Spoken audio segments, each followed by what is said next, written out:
আমি বানাচ্ছি আজকে আমের জেলি চাটনি। বানাতে লাগছে আম, টক আম, কাঁচা আম, সর্ষে আর শুকনো লঙ্কা আর চিনি।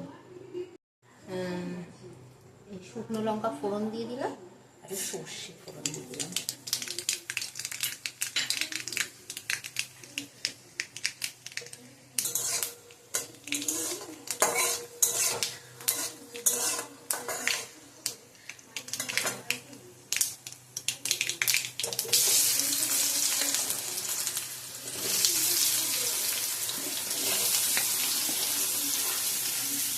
কাঁচা আমগুলো দিয়ে দিলাম।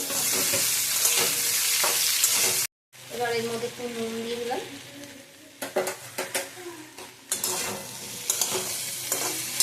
চিনিটা দিয়ে দিলাম।